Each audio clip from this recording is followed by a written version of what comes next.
Hey there, I'm Mendel Kurland. I'm here with GoDaddy, hanging out with Jennifer Bourn. And we're going to talk about a little something. Before we do, you're going to... what I'm talking about. We'll get you to introduce yourself, but I haven't told her what we're going to talk about, and so we're just going to do it. So introduce yourself, Jennifer Bourn. My name is Jennifer Bourn. I'm partner at Bourn Creative, a full-service design and development agency, and I co-organize the Sacramento WordPress Meetup and lead Organize WordCamp Sacramento. And there you have it. So, Jennifer, I have 5 questions for you. I have 5 questions for you. Okay? Okay. Okay. Number 1, let's say you're a small business and you really want to,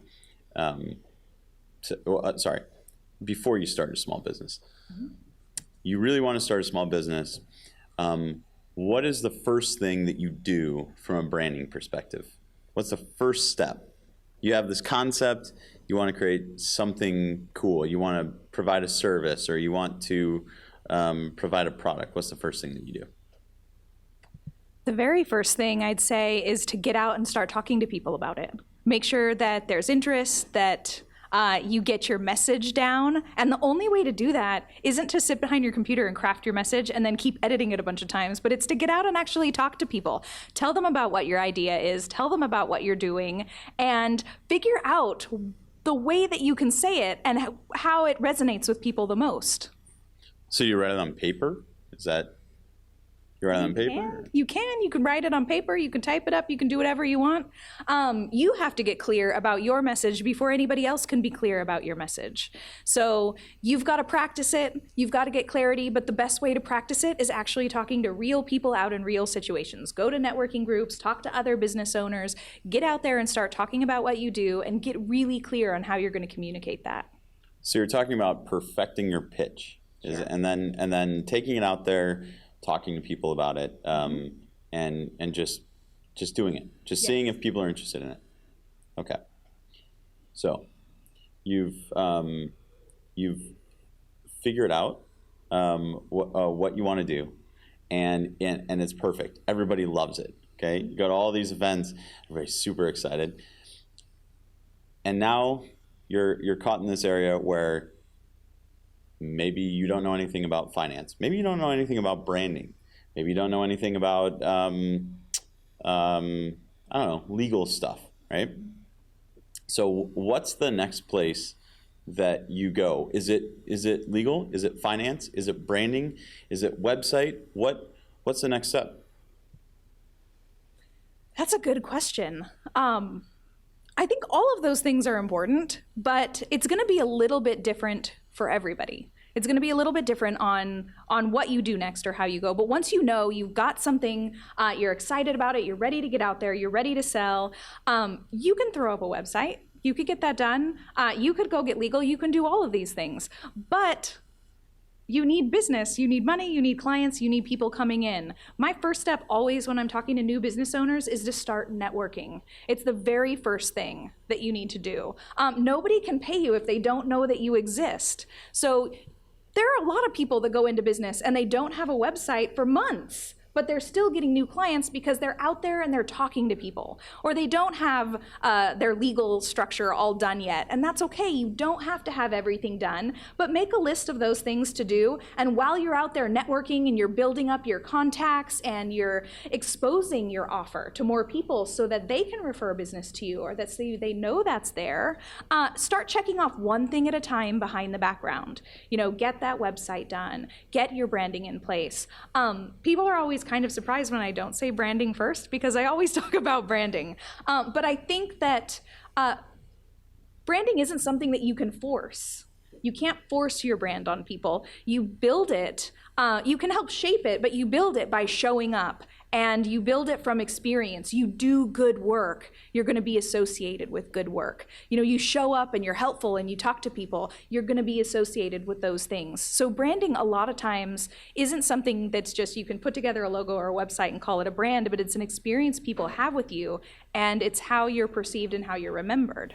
Biggest mistake that you've ever seen? Biggest brand blunder that you can think of right now? Biggest brand blunder? Oh gosh, the Pepsi one was pretty bad. That was pretty terrible. But in terms of small businesses, I would say the biggest mistake that small businesses are making with their branding is they're trying to be too many things, or they're trying to appeal to too many people. So I'm sure that you've all introduced yourself to someone and said, what do you do? And they're like, well, I'm a business coach and I do hair on the side and I'm this and I'm that. And there are all of these different things. And you walk away wondering, are you all these different things because you're not really good at any? Or you're trying to find your thing and you haven't found it yet? I think we either try to appeal to too many people or we try to do too many things. And what is your favorite part? This is question 5, so it's the last question. What is your favorite part about Bourn Creative? What is your favorite part about what you do?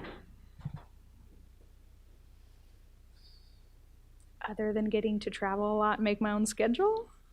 I think my favorite part is seeing the reaction that the clients have when we've created something together. They've put it out in the world and they're getting a great response. And they're so excited that their clients are excited that they're calling us to say, oh my gosh, this is working so great. Or we're talking to them and we're finding out that the work that we're doing is adding to their bottom line. Or clients who have been working for years and have never been able to take a vacation are finally taking a vacation.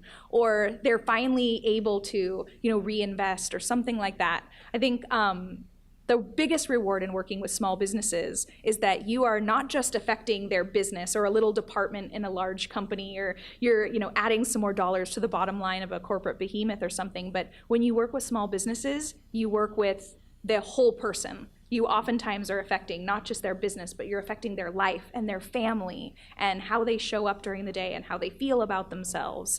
And it feels really good to be able to help people get excited about that. That's awesome. All right. So we're going to wrap up. One question.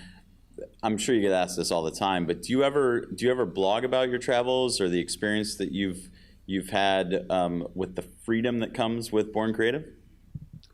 Why, yes. Smart question.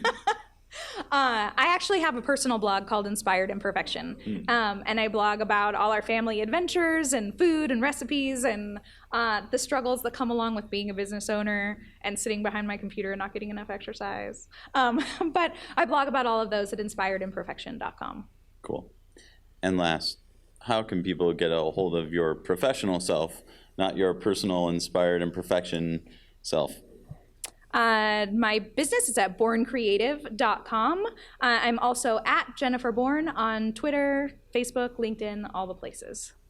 All the places. All right. Well, thank you very much, and have a great day. Thanks.